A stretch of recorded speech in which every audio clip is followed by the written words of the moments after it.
Hello friends, welcome back to this channel.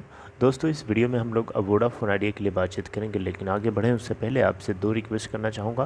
पहली request कि अगर आप डीमेट अकाउंट ओपन कराना चाहते हैं, डिस्क्रिप्शन बॉक्स में एक लिंक आपके लिए दिया गया है। और दूसरी चीज़ कि अगर आप चैनल को फर्स्ट टाइम देख रहे हैं, सब्सक्राइब करके बेल आइकन को हिट कर लीजिएगा। दोस्तों, Vodafone idea limited last trading session में 7.25 के ऊपर बंद हुआ, जो कि 1.40% की ग्रोथ के साथ बंद हुआ। अपर सर्किट यहाँ पे 8.30 का लग गया था एक्सटेंड होकर के दोस्तों, लेकिन अगर आप देखें तो 8.10 का हाई बनाया पूरे एक्सटेंड होकर के, हालांकि काफ़ी गिरावट के साथ बंद हुआ। आप देखें यहाँ पे, तो आप देखिए यहाँ पे 85 पैसे नीचे गिर के बंद हुआ पूरे इंट्राडे के हाई लेवल से 8.10 से। 96 करोड़ 42,39,433 टोटल वॉल्यूम ट्रेड किया गया एनएससी के ऊपर। दोस्तों, वोडाफोन आइडिया आज आपको जहां पे भी ट्रेड होता हुआ दिखाई दे रहा है। दोस्तों, भारत सरकार की तरफ से जो रिलीफ पैकेज आने वाला है, इसी हफ्ते के अंदर हमें उसका ब्लूप्रिंट मिलता हुआ दिखाई दे सकता है। दोस्तों, भारत सरकार का इंटेंशन जरूर होना चाहिए इस कंपनी को बनाए रखना, क्योंकि भारत सरकार पूरी तरीके से घिरी पड़ी हुई है। 1.5 लाख करोड़ रुपए भारत सरकार का ही जाएगा और उसको कहीं से और तरीका नहीं है कि वसूली कर सके। अगर इस कंपनी को डुबाती है सरकार, तब भी उसको नहीं मिलने वाला है, और कंपनी को अगर बचाती है और उसमें भी अगर मदद नहीं करती है टेलीकॉम सेक्टर को प्रॉफिटेबल बनाने के लिए, हेल्दी बनाने के लिए, तो उसको किसी भी तरीके से फ़ायदा नहीं होने वाला है। तो इन चीज़ों के आधार पर ऐसा लगता है कि भारत सरकार का जो इंटेंशन है, अगर इस कंपनी को सरवाइव या बनाए रखने में पूरी तरीके से है, तो डेफिनेटली वोडाफोन आइडिया के दोनों promoters, Vodafone and idea group, Aditya Birla group, दोनों इस कंपनी के अंदर कैपिटल बेशक इन्फ्यूज़ करना चाहेंगे, लेकिन वो इन्फ्यूज़ करने से पहले उनको इस बात का डर है कि कहीं सरकार इस कंपनी को डुबाने के लिए या जियो को फ़ायदा पहुंचाने के लिए तो नहीं इंटेंशन की है। यानी सरकार का इंटेंशन ऐसा तो नहीं है कि वोडाफोन आइडिया को डुबाना और जियो को उठाना। दोस्तों, पहले बहुत सारे ऐसे इंसिडेंट्स हम लोगों ने देखे हैं। कंपनी का मैनेजमेंट जो है पागल नहीं है। वोडाफोन आइडिया का जो मैनेजमेंट है, वोडाफोन ग्रुप और आइडिया ग्रुप, ये बेवकूफ़ नहीं है। इनको हर चीज़ पता है। ये बहुत बड़े मेंटोर हैं, इनको हर चीज़ पता है। हर चीज़ को बहुत बारीकी से देखते हैं, सोचते हैं, समझते हैं, उसके बाद इम्प्लीमेंट करते हैं। इनकी तरफ से जो कुछ भी किया गया, कहा गया, उसके पीछे कोई ना कोई लॉजिक है। सरकार की तरफ से जितनी अभी चीज़ें करी गई हैं, उन चीज़ों के आधार पर यही प्रूफ होता है कि सरकार ने हमेशा जियो को फेवर किया है, और इसी के चलते वोडाफोन और आइडिया के प्रमोटर्स ने कैपिटल इन्फ्यूज़ करने को मना कर दिया था। तो अब सरकार पीछे पड़ी है इन कंपनीज़ के प्रमोटर्स को कन्विंस कराने के लिए कि आप कैपिटल इन्फ्यूज़ करिए, क्योंकि सिर्फ रिलीफ पैकेज से पॉसिबल नहीं है कंपनी को लॉन्ग टर्म में सर्वाइव कराना।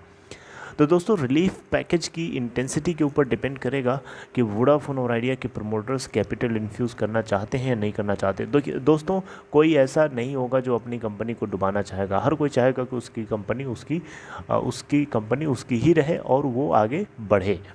तो अगर सरकारी ऑफिशियल्स की तरफ से जो कुछ भी ऑफ़र दिया जाता है रिलीफ पैकेज में, अगर वो बेटर होता है, तो डेफिनेटली इस कंपनी के मैनेजमेंट की तरफ से भी कोशिश की जाएगी इस कंपनी के स्टॉक प्राइस को ऊपर उठाने के लिए, और डेफिनेटली ये हवा में आपको तैरता हुआ दिखाई देगा। और शायद आप घबराते रह जाओगे। अगर आपने पहले पोजीशन नहीं ली है, तो आप डेफिनेटली परेशान हो जाओगे, हाथ मलते रह जाओगे, लेकिन आपको ये शेयर आपको मिलेगा ही नहीं, झटके से ऊपर भागेगा। अदरवाइज़ ये आपको अभी भी वैसे 6-7 के लेवल के आसपास होवर करता हुआ दिखाई देगा।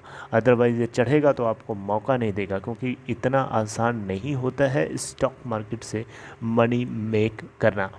क्योंकि जब मौका होता है तो समझ नहीं आता, और जब मौका होता है पोजीशन लेने का, उस समय समझ नहीं आता कि क्या होगा या क्या नहीं होगा। काफ़ी अनसर्टेनिटी लूम कर रही होती है, लेकिन जब मौका हाथ से निकलने वाला होता है, उस समय आपको ये पकड़ में नहीं आता है, एकदम तेज़ी से भागता है, आप टच भी नहीं कर पाओगे।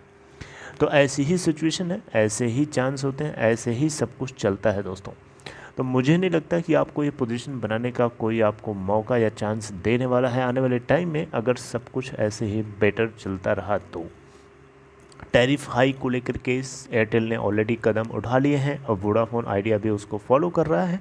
सुप्रीम कोर्ट देखिए भारत सरकार के इस इंटेंशन को फॉलो करता है या नहीं करता है। अगर फॉलो करता है तो डेफिनेटली रिव्यू पिटीशन में रिकैलकुलेशन या रिकम्प्यूटेशन को फेवर करना चाहिए, राइट। ऊपर से वोडाफोन आइडिया का मैनेजमेंट भी अपनी तरफ से कुछ ना कुछ फंड इन्फ्यूजन के लिए तैयार हो सकता है। अगर ये दोनों चीज़ें होती हैं तो यानी सुप्रीम कोर्ट रिव्यू पिटीशन में फेवरिज्म करे रिकम्प्यूटेशन को, और सरकार इंटेंसिव रिलीफ पैकेज में काफ़ी गुड इंटेंशन के साथ आए, रिलीफ पैकेज काफ़ी हाई इंटेंसिटी के साथ हो, ताकि इन कंपनीज़ को या पूरे सेक्टर को बेटर से बेटर बनाया जा सके, प्रॉफिटेबल बनाया जा सके। और तो डेफिनेटली वोडाफोन आइडिया का मैनेजमेंट तो छोड़िए, बाकी जितने भी FDIs हैं, फॉरेन डायरेक्ट इन्वेस्टमेंट, वो भी इसमें अप्रोच करने की कोशिश करेंगे। तो इन बातों को देख करके दोस्तों ऐसा लगता है इस कंपनी के स्टॉक प्राइस को कैच करना मुश्किल ही नहीं, नामुमकिन भी हो सकता है नीचे के लेवल्स के ऊपर। अब देखिए ना 7.10 के आसपास आपको मिल गया, और इसी हफ्ते में आपको 10 या 12 के ऊपर भी क्रॉस होता हुआ दिखाई दे सकता है। देखिए मेरी बातें गलत भी हो सकती हैं, इस बात को मैं एक्सेप्ट करता हूँ, लेकिन ऐसा हो सकता है। अब दोस्तों इस बात को लोग ऐसे बोलते हैं कि फंसने वाली बात तो नहीं कर रहे हो, तो दोस्तों बिल्कुल आपकी बात सही है। मैं कोई भविष्यवाणी नहीं कर रहा हूँ यहाँ पे कि जो कुछ मैं बोलूँगा वो सही हो जाएगा। मेरी बातें पूरी तरीके से गलत हो सकती हैं, इस बात को आप भी एक्सेप्ट करिए, मैं भी एक्सेप्ट कर रहा हूँ। लेकिन दोस्तों जो चीज़ें हम लोगों को अभी तक दिखी हैं, जो चीज़ें अभी तक लगती हैं, उसके आधार पर ये एक एजम्पशन है जो कि आप चाहें तो रिजेक्ट कर सकते हैं, या चाहें तो आप इसे एग्री कर सकते हैं। I am very very bullish regarding on this company, और हमेशा से हूँ और हमेशा आगे भी रहने वाला हूँ, राइट। चलिए आगे मिलते हैं नेक्स्ट इन्फॉर्मेशन के साथ, और हम लोग कुछ डिस्कस करेंगे। Take care.